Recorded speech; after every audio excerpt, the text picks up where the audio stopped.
ಸಂಕ್ರಮಣದ ಶುಭಾಶಯಗಳು ಕೂಡ. ಇವತ್ತಿನ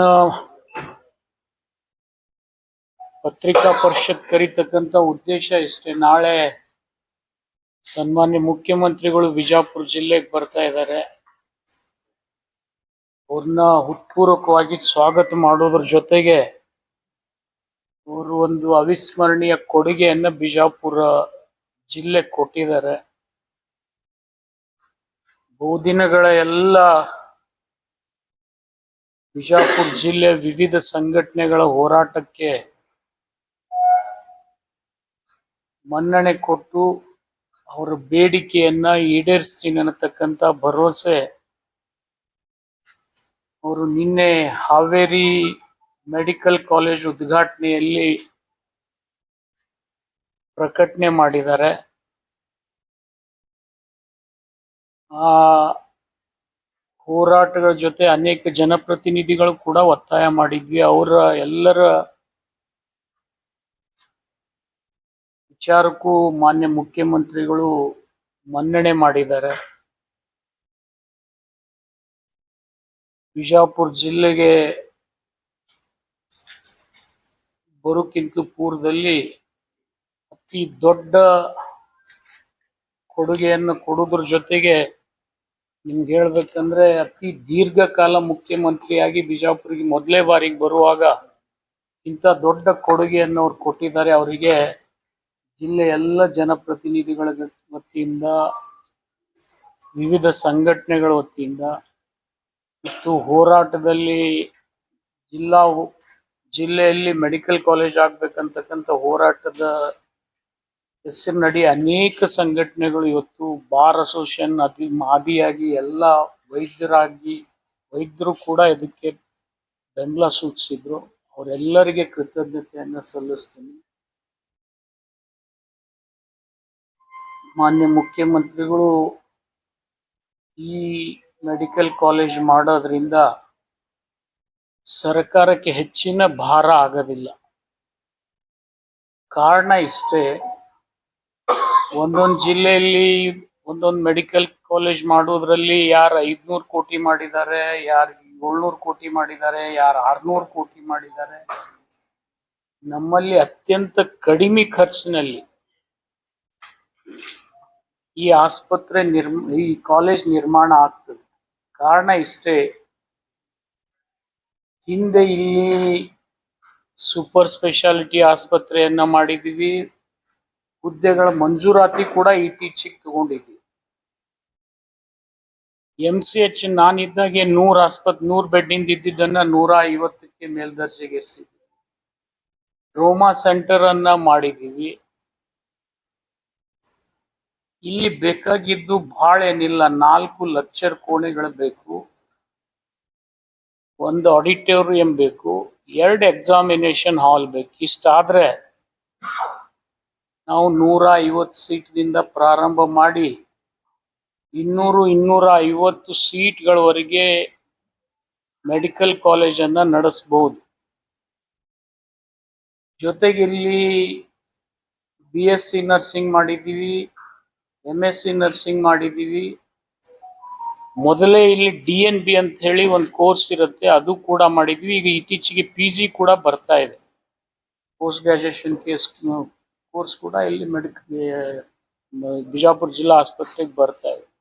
ಈ ಹಿನ್ನೆಲೆಯಲ್ಲಿ ಹೆಚ್ಚಿಗೇನು ಭಾರ ಇಲ್ಲದೆ ಕೇವಲ 4 ಲೆಕ್ಚರ್ ಕೋಣೆಗಳು, 1 ಅಥವಾ 2 ಆಡಿಟೋರಿಯಮು, 2 ಎಕ್ಸಾಮಿನೇಷನ್ ಹಾಲ್ ಆದ್ರೆ ನಾವು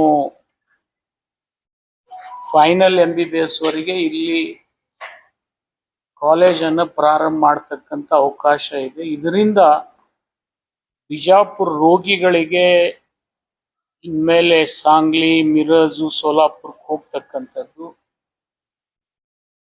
ತಪ್ತದೆ. ಜೊತೆಗೆ ಕ್ಯಾನ್ಸರ್ ಆಸ್ಪತ್ರೆ ಕೂಡ ನಾನು ಅಡಿಗಲ್ ಹಾಕಿದ್ದೀನಿ, ದುಡ್ಡು ಕೊಟ್ಟಿದ್ದೆ, ಅದು ಅರ್ಧಂಬರ್ಧ ಆಗಿದೆ. ಅದನ್ನ ಪೂರ್ತಿ ಮಾಡಿದ್ರೆ ನಮಗೆ ಇನ್ಯಾವುದೇ ಜರೂರತ್ತಿಲ್ಲ. ಇಷ್ಟರ ಮೇಲೆ ನಮ್ಮ ಮೆಡಿಕಲ್ ಕಾಲೇಜ್ ಹೋಗ್ತದೆ. ಅತ್ಯಂತ ಕಡಿಮೆ ಖರ್ಚದಲ್ಲಿ, ರಾಜ್ಯದಲ್ಲಿ ಏನು ಖರ್ಚು ಮಾಡಿದ್ದಾರೆ ಎಲ್ಲ ಬೇರೆ ಬೇರೆ ಮೆಡಿಕಲ್ ಕಾಲೇಜ್ಗಳು, ಅದರ ಅರ್ಧದಷ್ಟು ಇಲ್ಲ. ಅರ್ಧಕ್ಕಿಂತಲೂ ಕಡಿಮೆ ಹಣದಲ್ಲಿ ಬೇರೆ ಕಡೆ 500 ಕೋಟಿ ಖರ್ಚು ಮಾಡಿ ಕಾಲೇಜ್ ಮಾಡಬೇಕಾಗ್ತದೆ. ನಮ್ಮಲ್ಲಿ ಭಾಳ ಆದರೆ 100-150 ಕೋಟಿಯಲ್ಲಿ ಈ ಎಲ್ಲ ಸವಲತ್ತುಗಳನ್ನ ನಾವು ಸೃಷ್ಟಿ ಮಾಡಲಿಕ್ಕೆ ಆಗ್ತದೆ. ಅದನ್ನ ಮಾನ್ಯ ಮುಖ್ಯಮಂತ್ರಿಗಳು ನಾಳೆ ಪುನರುಚ್ಚಾರ ಮಾಡ್ಬೋದು ಮತ್ತು ಅವ್ರು ಕೊಟ್ಟಿರ್ತಕ್ಕಂಥ ಈ ಕೊಡುಗೆಗೆ ಇಡೀ ಬಿಜಾಪುರ ಜಿಲ್ಲೆ ಜನಪ್ರತಿನಿಧಿಗಳ ವತಿಯಿಂದ, ಸಂಘಟನೆಗಳ ವತಿಯಿಂದ ಅವ್ರಿಗೆ ಕೃತಜ್ಞತೆಯನ್ನ ಸಲ್ಲಿಸ್ತೀನಿ ನಾನು. ಅನೌನ್ಸ್ಮೆಂಟ್ ಮೊದಲೇ ಮಾಡಿದ್ರೆ ಇನ್ನೂ ಈ 100 ದಿನ ಹೋರಾಟ ಮಾಡಿ ಜೈಲು ಹೋಗೋದು, ಆ ಕಡೆ ಟೆಂಟ್ ಕಿಟ್ ಹಾಕೋದು ಇದೆಲ್ಲ ಆಗ್ತಿದ್ದಿಲ್ಲಲ್ಲ. ಮೊದಲೇ ಇದನ್ನ ಮಾಡಿದ್ರೆ ಇನ್ನು ಜನ ಹೋರಾಟಗಾರರ ಜನರಿಗೆ ಇನ್ನು ಸರ್ಕಾರ ಮೇಲೆ ಏನು ಹೆಚ್ಚು ಗೌರವ ಬರ್ತಿತ್ತು ಅನ್ನುವಂತ ಒಂದು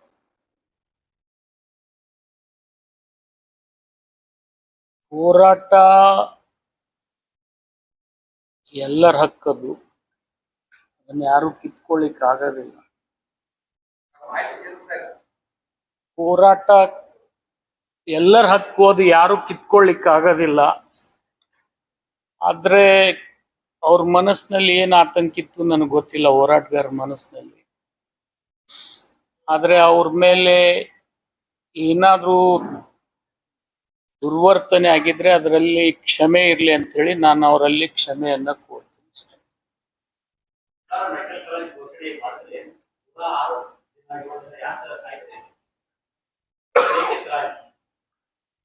ಇದಕ್ಕೆ 2 ಕಾರಣ ಇದೆ. ಒಂದು, ಹಿಂದಿನ ಸರ್ಕಾರ ಬಿಜೆಪಿ ಸರ್ಕಾರ ಬಂದಾಗ ಅವರು PPP ಮಾಡೆಲ್ ಅನ್ನ ಇಂಟ್ರೊಡ್ಯೂಸ್ ಮಾಡಬಾರ್ದಾಗಿತ್ತು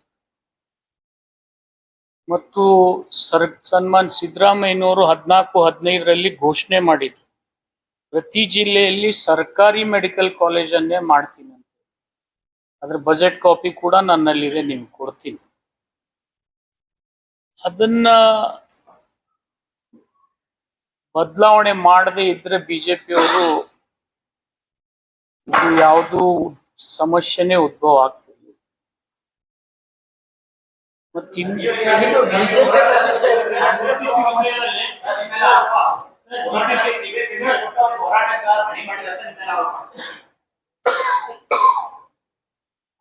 ಯಾರು ಆರೋಪ ಮಾಡಿದಾರಲ್ಲ ಅವ್ರ ಆತ್ಮ ಮುಟ್ಕೊಂಡು ಹೇಳಿ. ಅವ್ರ ಒಂದ್ ನಿಮಿಷ ಅವ್ರು ಸಾಬೀತ್ ಮಾಡಿದ್ರೆ ನಾನು ರಾಜಕೀಯ ಜೀವನದಿಂದ ನಿವೃತ್ತಿ ಆಗ್ತೀನಿ. ಮತ್ ಮಾಡದೇ ಇದ್ರೆ ಅವ್ರ ನಿವೃತ್ತಿ ಆಗ್ಬೇಕು.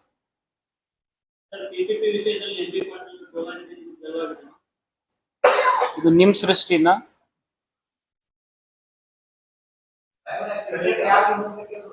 ಕ್ರೆಡಿಟ್ ಯಾರು ಹೋರಾಟ ಮಾಡಿದಾರೆ ಅವ್ರಿಗೆ ಹೋಗ್ತದೆ. ಡಿಸೆಂಬರ್ 12ಕ್ಕೆ PI ಹೋಗಿದ್ದಾರೆ. ಸರ್ಕಾರ ರೈಟಿಂಗ್ ಕೊಡ್ಬೇಕು ಅಂತ ಕೂಡ PI ಅದ್ರ ಬಗ್ಗೆ ನನಗೆ ಮಾಹಿತಿ ಇಲ್ಲ. ನೀವು ಕೊಟ್ರೆ ಅದಕ್ಕೆ ನಾನು ಉತ್ತರ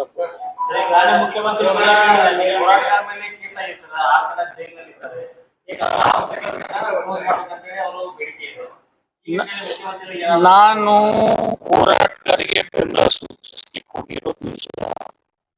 ನನ್ನ ಮನಸ್ಸಿಗೆ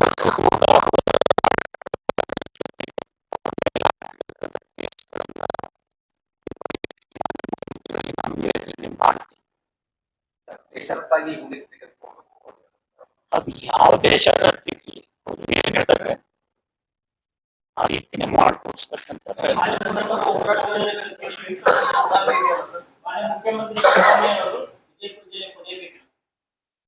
ನೀವು ಅವ್ರಿಗೆ ಕೇಳ್ಬೇಕು. ಅವ್ರು ನಮ್ಮ ಮುಖ್ಯಮಂತ್ರಿಗಳಿದ್ದಾರೆ, ಅವ್ರು ಯಾವಾಗ ಬೇಕಾದ್ರೂ ಬರ್ತಾರೆ. ಮುಖ್ಯಮಂತ್ರಿಗಳಾಗಿನೂ ಬರ್ಬೋದು ಅಥವಾ ನಮ್ಮ ಹಿರಿಯರಾಗಿಯೂ ಬರ್ಬೋದು. ಅದು ನಿಮಗೆ ಅವರು ಹೇಳಿದ್ದಾರೆ, ಎಲ್ಲರೂ ಹೇಳ್ತಾ ಇದ್ದಾರೆ. ಅದ್ರ ಬಗ್ಗೆ ನನಗೆ ಕೇಳಬೇಡಿ, ನೀವು ಅಭಿವೃದ್ಧಿ ಬಗ್ಗೆ ಮಾತಾಡ್ತೀವಿ. ಸರ್, ಈಗ ನಾಳೆ ಮುಖ್ಯಮಂತ್ರಿಗಳಿಂದ ಮತ್ತೆ ಮರುದಿಲ್ಲಿ ಘೋಷಣೆ ಮಾಡಿದ್ರೆ ಅಲ್ಲಿ ಆಗಿದೆ, ಏನು ಆಗುತ್ತಾ ಅಂತ ಒಂದು ವಿಚಾರ ಇದೆ. ರೆಫರೆನ್ಸ್ ಬರ್ಬೋದ್ರಿ, ಬರ್ಬೋದು. ನಾವು ಮತ್ತೆ ಘೋಷಣೆ ಮಾಡಿಸ್ತೀವಿ ಅಲ್ಲ, ಹೇಳಿದಾರಲ್ಲ MB ಪಾಟೀಲ್ ಪುನರುಚ್ಚಾರ ಮಾಡಿಸ್ತೀನಿ ನಾನು. ಪ್ರಮುಖವಾಗಿ ನಾಳೆ ಮುಖ್ಯಮಂತ್ರಿ ಅವರಿಂದ ಕೇಸನ್ನ ಹಿಂದಕ್ಕೆ ಪಡ್ಕೊಳ್ಳುವಂತ ಏನಾದರೂ ತಿಳಿಸಿದ್ರೆ ಮತ್ತಿಷ್ಟು ಬಲ ಬರುತ್ತೆ ಹೋರಾಟಗಾರರಿಗೆ ಆತ್ಮಸ್ಥೈರ್ಯ. ನಾನೇ ಹೇಳಿದ್ನಲ್ಲ, ನಾನೇ ಪತ್ರ ಬರೆದು ನಾನೇ ಆ ಕೇಸ್ಗಳನ್ನ ಹಿಂತಗೊಳ್ಳಿಕ್ಕೆ ಮಾನ್ಯ ಮುಖ್ಯಮಂತ್ರಿಗಳಲ್ಲಿ ನಿವೇದನೆ ಮಾಡ್ತೀನಿ ಅಂತ ನಿಮ್ ಇದ್ರಿಗೆ ಹೇಳಿದೆ. ಅಲ್ಲಿ ಹೇಳ್ಬೋದು, ಇಲ್ಲಿ ಹೇಳ್ಬೋದು, ನಿನ್ನೆನೂ ಹೇಳಿರ್ಬೋದು. ಈಗ ಒಂದು ಸ್ಟೆಪ್ ಆಯ್ತು ಸರ್ಕಾರ ಕಡೆಯಿಂದ ಅದನ್ನು ಆಶ್ವಾಸನೆ ಬಂದಾಗಾಯ್ತು. ನೆಕ್ಸ್ಟ್ ಮುಖ್ಯವಾಗಿರೋದು ಅದು ಬಜೆಟ್ ಅಲ್ಲಿ ಅನೌನ್ಸ್ ಮಾಡಬೇಕು. ಅದು ಯಾವುದೇ ರೀತಿಯಲ್ಲಿ ಒಂದು ಕಂಕ್ರೀಟ್ ಆಗಬೇಕು ಅನ್ನುವಂಥದ್ದು ಬಜೆಟ್ ಅಲ್ಲಿ ಅನೌನ್ಸ್ ಮಾಡುವ ಸಾಧ್ಯತೆ. ಯೂಶುವಲಿ ಇಂಥ ಯೋಜನೆಗಳು ಬಜೆಟ್ ಅಲ್ಲಿ ಅನೌನ್ಸ್.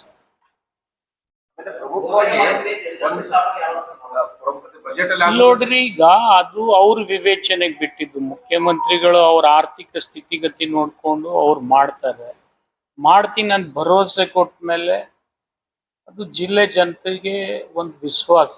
ಮತ್ತು ಅದೇ ವೇದಿಕೆ ಮೇಲೆ ಬೊಮ್ಮಾಯಿ ಸಾಹೇಬರು ಇದ್ರು. ನನ್ನ ಭಾಷಣ ಮಾಡೋಕ್ಕಿಂತ ಪೂರ್ವದಲ್ಲಿ ಅವರಿಬ್ಬರಲ್ಲಿ ನಿವೇದನೆ ಮಾಡಿದ್ದೀನಿ. ಮತ್ತು ಬೊಮ್ಮಾಯಿ ಸಾಹೇಬರು ನನಗೆ ಉತ್ತರ ಕೊಟ್ಟಿರ್ತಕ್ಕಂಥದ್ದು ನಿಮ್ಗೆ ಒಂದು ಆಡಿಯೋನು ಬಿಟ್ಟಿದ್ದೀನಿ. ನಾನು ಬೇಕಾದ್ರೆ ಹಚ್ಚಂದ್ರೆ ಹಚ್ತೀನಿ. ಅದಕ್ಕೆ ಅವ್ರಿಬ್ರು ಇದ್ದಾಗೆ ನಾನು ವಿನಂತಿ ಮಾಡ್ಕೊಂಡಿದ್ದೆ. ಬಂದ್ ಮಾಡೋದು, ನಾನೇ ವಿನಂತಿ ಮಾಡ್ಕೊಂಡಿನಿ. ಹಿಂದೆ ಸಿದ್ದರಾಮಯ್ಯ ಸಾಹೇಬರು ಮಾತು ಕೊಟ್ಟಿದ್ದಾರೆ, ಬೊಮ್ಮಾಯಿ ಸಾಹೇಬರು ಮಾತು ಕೊಟ್ಟಿದ್ದಾರೆ ಅಂತ ಹೇಳಿದ್ಮೇಲೆ ಅದೇ ವೇದಿಕೆ ಮೇಲೆ ಅವರು ಇನ್ನೊಂದ್ಸರಿ ಎಲ್ಲರೂ ಸೇರಿ ಬಜೆಟ್ ಅಲ್ಲಿ ಅನೌನ್ಸ್ ಮಾಡ್ಬೇಕಂತ ಇನ್ನೊಂದು ನಿರ್ಣಯ ಮಾಡಿದ್ರೆ ಆಗ್ಬಹುದು, ಅದೇ ಇರಬಹುದು. But at least put pressure on government. ಯಾಕಾಗದಿಲ್ರಿ? ಒಮ್ಮೆ ಮಾತು ಕೊಟ್ಮೇಲೆ, ಮುಖ್ಯಮಂತ್ರಿಗಳ ಮಾತು ಕೊಟ್ಮೇಲೆ ಅದು ಏನ್ ಅವ್ರಿಗೆ ಬಿಟ್ಟಿದ್ದಲ್ಲ. ಅದು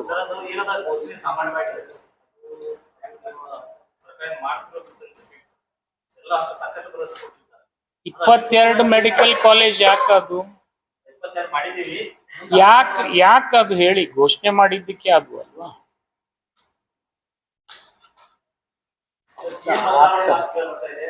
ಇಲ್ಲ, ನಾನು ಅದ್ರ ಬಗ್ಗೆ ಉತ್ತರ ಕೊಡಕ್ಕೆ ಇಲ್ಲಿ ಬಂದಿಲ್ಲ. ದಯಮಾಡಿ ನೀವು ಕೇಳಿ. ಸರ್, ಈಗ ಪ್ರಮುಖವಾಗಿ ಒಂದು ಬಹಳ ಸಾರ್ವಜನಿಕರಲ್ಲಿ ಚರ್ಚೆಗೆ ಇರುವಾಗಿರ್ತಕ್ಕಂಥ ಒಂದು ಸವಾಲಾಗಿದೆ. ಈ ಬಿಪಿಪಿ ಹೋರಾಟ ಇಷ್ಟೊಂದು ಸಮಸ್ಯೆ ಆಗಲಿಕ್ಕೆ ಪ್ರಮುಖವಾದ ಕಾರಣ ಏನು? ಸರ್ಕಾರಕ್ಕೆ ಏನಂತ ಅನಿವಾರ್ಯತೆ ಬೇಕು? ಸಾವಿರಾರು ಕೋಟಿ ಕೊಟ್ಟು ಸರ್ಕಾರ ಇಲ್ಲಿ ನೀರಾವರಿ ಮಾಡಿಸುತ್ತೆ ಮತ್ತು ಸಕ್ಕರೆ ಸಮಸ್ಯೆಗಳಿಗೆ ಸೊಲ್ಯೂಷನ್ ಮಾಡಕ್ಕೆ ಸರ್ಕಾರ ಸ್ಪಂದಿಸುತ್ತೆ. ಇದು ಒಂದು ಸಣ್ಣ ಮೆಡಿಕಲ್ ಕಾಲೇಜ್ ಅಂತಕ್ಕಂಥ ಒಂದು ಚಿಕ್ಕ ಸಮಸ್ಯೆ. ಈ ಸಮಸ್ಯೆನ ಇಷ್ಟೊಂದು ದೊಡ್ಡದಾಗಿ ತಿಳ್ಕೊಳ್ಳುವಂತ ಸರ್ಕಾರಕ್ಕೆ ಏನ್ ಅನಿವಾರ್ಯತೆ ಬಂದಿತ್ತು? ಅದ್ರ ಹಿಂದೆ ಯಾರಿದ್ದಾರೆ ಅಂತಕ್ಕಂಥದ್ದು ಏನಾದ್ರು ಸ್ಪಷ್ಟೀಕರಣ ಕೊಟ್ಟರೆ ಚೆನ್ನಾಗಿರುತ್ತೆ. ನಾನು ಅದನ್ನ ಬಗ್ಗೆ ತಿಳಿ ಕೆಡ್ಸ್ಕೊಳ್ಳಲ್ಲ. ಈ ಕೆಲಸ ಆಗ್ಬೇಕಾಗಿತ್ತು ಬಿಜಾಪುರಕ್ಕೆ. ಯಾಕೆಂದ್ರೆ ಬಿಜಾಪುರ ಜಿಲ್ಲೆ ಜನರ ಹಿತದೃಷ್ಟಿಯಿಂದ, ಜೊತೆಗೆ ರೋಗಿಗಳ ಹಿತದೃಷ್ಟಿಯಿಂದ, ಮತ್ತು ಇನ್ನೂ ಒಂದು ಹೆಜ್ಜೆ ಮುಂದೆ ಹೋಗಿ ಹೇಳ್ಬೇಕಾದ್ರೆ, ನಾನ್ ಮಾಡಿರ್ತಕ್ಕಂಥ ಹಾವೇರಿ ಮೆಡಿಕಲ್ ಕಾಲೇಜು 150 ಸೀಟ್ನಿಂದ 250 ಸೀಟ್ ತೆಗೆದುಕೊಳ್ತಕ್ಕಂಥ ಸಾಮರ್ಥ್ಯ ಸೃಷ್ಟಿ ಮಾಡಿದ್ದೀನಿ. ಅತ್ಯಂತ ಕಡಿಮೆ ಖರ್ಚಿನಲ್ಲಿ 500 ಕೋಟಿ ಆಗಿದೆ ಈಗ. ನಮ್ಮಲ್ಲಿ ಒಂದು 100 ಕೋಟಿ ಮುಗಿಬಿಡ್ಬೋದು ಅಷ್ಟೇ. ಜಾಗ ಅದ್ರ 3 ಪಟ್ಟಿದೆ ನಮ್ಮಲ್ಲಿ. ಜೊತೆಗೆ ಅಲ್ಲಿ ಏನು ಎಲ್ಲ ಆಗ್ಬೇಕಾಗಿದೆ. ಈಗ ಸೂಪರ್ ಸ್ಪೆಷಾಲಿಟಿ ಕೂಡ ಹಾವೇರಿ ಜಿಲ್ಲೆಗೆ ಕೊಟ್ಟಿದ್ದಾರೆ. ಅದು ನನ್ನಲ್ಲಿ ಆಲ್ರೆಡಿ ಆಗಿ ಇನ್ನು ಕಾರ್ಯಾರಂಭ ಮಾಡಬೇಕು. ಟ್ರೋಮಾ ಸೆಂಟರ್ ಆಗಿದೆ. MCH 100 ಇದ್ದಿದ್ದನ್ನು 150 ಮಾಡಿದೆ. ಕ್ಯಾನ್ಸರ್ ಆಸ್ಪತ್ರೆ ಆಗಿದೆ. ನರ್ಸಿಂಗ್ ಕಾಲೇಜ್ಗಳಾಗಿದ್ದಾವೆ. ಮತ್ತು ಆಯುಷ್ ಆಸ್ಪತ್ರೆ ಕೂಡ ಮಾಡಿಸ್ಕೊಟ್ಟಿದ್ದೀನಿ ನಾನು. ಒಂದು ಹೆಚ್ಚು ಕಡಿಮೆ 25 ಬೆಡ್ಡಿನ ಆಯುಷ್ ಆಸ್ಪತ್ರೆ ಇರ್ಬೋದು. ಎಲ್ಲಿ ನಮ್ಮಲ್ಲಿ ಖರ್ಚೇ ಇಲ್ಲ. ಇನ್ಮೇಲೆ ಬರೀ ಹೇಳಿದ್ನಲ್ಲ, 4 ಲಕ್ಷ ಕೋಣೆ, 2 ಆಡಿಟೋರಿಯಂ, ಬೇಡ 1 ಆಡಿಟೋರಿಯಂ ಆದ್ರೂ ಸಾಕು, 2 ಎಕ್ಸಾಮಿನೇಷನ್ ಹಾಲ್ ಆದ್ರೆ ಸಾಕು. ಸರ್, ಮತ್ತೆ ಇದು ಬಹಳ ಮುಖ್ಯವಾಗಿ ಸರ್, ಈಗ ಏನ ಹೋರಾಟಗಾರರಿಗೆ ಎಲ್ಲ ಪೇಮೆಂಟ್ ಗಿರಾಕಿಗಳು ಅಂತರ್ಗ ಸೋಲಾಗಿದ್ದೆ. ವಾಟ್ ಇಸ್ ದೇರ್ ಪೇಮೆಂಟ್ ಗಿರಾಕಿಗಳ ಕೂತಿರೋ ಅಂತ ಹೇಳಿದ್ರು. ಅದು ಅನ್ಬಾರ್ದು. ಇಟ್ಸ್ ವೆರಿ ಅನ್ಪಾರ್ಲಿಮೆಂಟ್, ಅನ್ಬಾರ್ದು. ಬಟ್ ಇನ್ನು ಅಂದವ್ರಿಗೆ ಅವರಿಗೆ ಬಿಟ್ಟಿತ್ತು. ಸಾರ್ವಜನಿಕ ವಲಯದಲ್ಲಿ ಮಗುವನ್ನ ಚುಂಡೋರು ಅವರೇ, ತೊಡಲನ್ನ ಚುಂಡೋರು ಅವರೇ ಅಂತ ರಾಜಕಾರಣಿಗಳು ಬಟ್ಟೆ ಬರ್ತಾ ಇದೆ. ಸರ್ಕಾರ ಈಗ ಘೋಷಣೆ ಮಾಡಿದ್ರು ಕೂಡ ಇಬ್ಬಿಬ್ರು ಸಚಿವರು ಇದ್ರು ಕೂಡ ಇಷ್ಟಾಗಿ ಡಿಲೇ ಆಯ್ತು ಅನ್ನುವಂತ ಮಾತುಗಳು ಕೇಳಿ ಬರ್ತಾ ಇದೆ ಸರ್. ನೋಡ್ರಿ, ಈಗ ಸರ್ಕಾರಕ್ಕೂ ಆದ್ಯತೆ ಇರ್ತದೆ. ನಮ್ಮಲ್ಲಿ ಬಹಳ ದಿವಸ ಮೊದಲೇ ಆಗ್ಬೇಕಾಗಿತ್ತು. ಯಾಕಂದ್ರೆ ಇಷ್ಟೊಂದು ಸವಲತ್ತುಗಳು ಇರ್ತಕ್ಕಂಥ ಬೇರೆ ಜಿಲ್ಲೆ ಇಲ್ಲ. ಅನಿವಾರ್ಯ ಕಾರಣಗಳಿಂದ ಆಗಿರ್ಲಿಕ್ಕಿಲ್ಲ. ಈಗ ಆಗ್ತಾ ಇದೆ. ನಿಮ್ಮ ಕಾಲಘಟ್ಟದಲ್ಲೇ ಆಗಬೇಕಾಗಿತ್ತು. ತಾವು ಆರೋಗ್ಯ ಸಚಿವರಿದ್ದಾಗೆ ಆಗಬೇಕಾಗಿತ್ತು. ಇದುವಾಗೆ ಆಗಿಲ್ಲ. ಮತ್ತೆ ಈಗ ಆಗಿದೆ ಅಂತದ್ದು ಒಂದು ಖುಷಿಕರ. ಆದ್ರೆ ಇಷ್ಟು ವಿಳಂಬ ಆಗುವಷ್ಟು ದೊಡ್ಡ ಪ್ರಾಜೆಕ್ಟ್ ಅದು ನಮ್ಮ ದುರ್ದೈವ. ಸರ್ಕಾರ ಕುಮಾರಸ್ವಾಮಿದವಾಗ ಹೋಯ್ತಲ್ವಾ, ಅದಕ್ಕೆ ಆಗ್ಲಿಲ್ಲ ಅಷ್ಟೇ. ಇತ್ತಂದ್ರೆ ಮಾಡ್ತಿದ್ವು ಬಿಡ್ತಿದ್ವು, ಅದು ಅವಾಗಿಲ್ಲ. MP ಅವರು ನಾವು ಎದಕ್ಕೂ ಕೇಂದ್ರಕ್ಕೂ ಮನವಿ ಮಾಡಿವಿ, ಏಮ್ಸ್ ಕೂಡ ಬರ್ಲಿ ಅಂತ ನಾ ಪ್ರಧಾನಮಂತ್ರಿ ಮನವಿ ಮಾಡಿನ ಅಂತ ಹೇಳಿ ಇವರು ರಮೇಶ್ ಏನ್ ಸಂಬಂಧ ಆಗ್ತದೋ ಇದು ಏಮ್ಸ್ ಬೇರೆನೇ ಇದು ಮೆಡಿಕಲ್ ಈಗ ಸರ್ಕಾರದ್ದಾಯ್ತು, ಏಮ್ಸ್ ಅವ್ರು ಮಾಡಿದ್ರೆ ಅವ್ರಿಗೊಂದು ಕೃತಜ್ಞತೆ ಸಲ್ಲಿಸ್ತೀನಿ. ಅದು ಸಪರೇಟ್ ಏಮ್ಸ್ ಆದ್ರೂ ಸಪರೇಟ್ 100% ESI ಆಗಿಲ್ವಾ? ಗುಲ್ಬರ್ಗಾದಲ್ಲಿ ಗೌರ್ಮೆಂಟ್ ಮೆಡಿಕಲ್ ಕಾಲೇಜ್ ಇಲ್ವಾ? ಏಮ್ಸ್ ತರೋ ಕೆಪಾಸಿಟಿ ನಮ್ಮ ಸಂಸದರಿಗಿದ್ರೆ ಬಹಳ ಒಳ್ಳೇದು. ಬಟ್ ನಿಮ್ ಮುಖಾಂತರ ಅವ್ರಿಗೆ ಒಂದಿಷ್ಟು ವಿನಂತಿ ಮಾಡ್ತೀನಿ, ನ್ಯಾಷನಲ್ ಹೈವೇ ಪಾಟೋಲ್ಸ್ ತುಂಬಿಸತ್ ಹೇಳ್ಬಿಡಿ ಸಾಕಷ್ಟೇ. ವಿಜಯಪುರಕ್ಕೆ ಅಂದ್ರೆ ನೀವು ಹಾವೇರಿ ತೋರಿಸ್ತಾ ಇರೋ ಅಭಿವೃದ್ಧಿ ಆದ್ಯತೆಯನ್ನು ವಿಜಯಪುರಕ್ಕೆ ಕಡೆಗಣಿಸಿದ್ದೀರಿ ಅಂತ ಆರೋಪ ಇದೆ. ಏನ್ ಸರ್ ಅದು? ಹಾವೇರಿಗೆ ತೋರಿಸಿದಂತಹ ಅಭಿವೃದ್ಧಿ ವಿಜಯಪುರಕ್ಕೆ ಯಾಕೆ ತೋರಿಸ್ತಾ ಇಲ್ಲ ಅಂತಕ್ಕಂಥದ್ದು ಪ್ರಶ್ನೆ ಸರ್. ಇಲ್ಲ, ನೀವು ಬಿಜಾಪುರ ಜಿಲ್ಲಾ ಉಸ್ತುವಾರಿ ಮಂತ್ರಿ ನಾನು ಮಾಡ್ರಿ, ನಾನು ಮಾಡಿ ತೋರಿಸ್ತೀನಿ.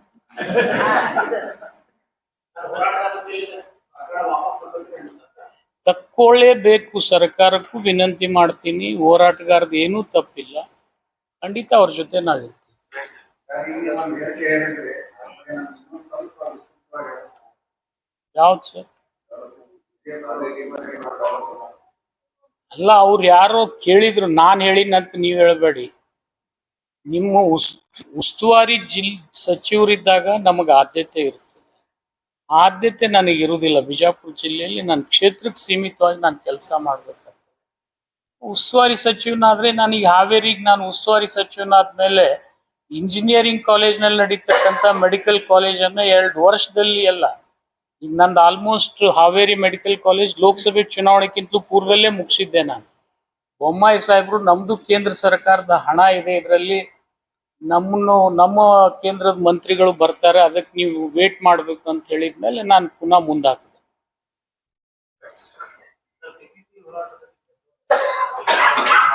ನನಗೆ ಗೆಲುವು ಸೋಲು ಇಂಪಾರ್ಟೆಂಟ್ ಇಲ್ಲ, ನನ್ನ ಜಿಲ್ಲೆಗೆ ಒಂದು ಆಗ್ಬೇಕಾಗಿತ್ತು. ಮಾನ್ಯ ಮುಖ್ಯಮಂತ್ರಿಗಳು ಮಾಡಿದ್ದಾರೆ. ಅವ್ರು ದೀರ್ಘಾವಧಿ ಮುಖ್ಯಮಂತ್ರಿಗಳಾದ್ಮೇಲೆ ಒಂದು ಹೊಸ ಕೊಡುಗೆಯನ್ನು ಬಿಜಾಪುರ ಕೊಟ್ಟಿದ್ದಾರೆ, ಹಾವೇರಿ ಕೊಟ್ಟಾಗೆ ನಾನು ಅವ್ರಿಗೆ ಕೃತಜ್ಞತೆಯನ್ನು ಸಲ್ಲಿಸ್ತೀನಿ. ಸಂಪೂರ್ಣವಾಗಿ ನನಗದು ಗೊತ್ತಿಲ್ಲ, ನನಗೆ ಬಿಜಾಪುರಕ್ಕೆ ಆಗ್ಬೇಕಾಗಿತ್ತು ಅಷ್ಟೇ. ಸರ್ ನ್ಯಾಷನಲ್ ಹೆರಾಲ್ಡ್ ಪತ್ರಿಕೆ ಸಂಸ್ಥೆಗೆ ಪ್ರಹ್ಲಾದ್ ಜೋಶಿ ಅವರು ಒಂದು ಆರೋಪ ಮಾಡಿದ್ದಾರೆ. ಈಗ ರಾಜ್ಯ ಸರ್ಕಾರ ಅಡ್ವಾನ್ಸ್ಮೆಂಟ್ ಒಂದು ಪತ್ರಿಕೆ ಪ್ರಿಂಟ್ ಆಗಲ್ಲ, ತಾಯಿ ಸಾಧನೆಗೆ ಸಿದ್ದರಾಮಯ್ಯ ಅವರು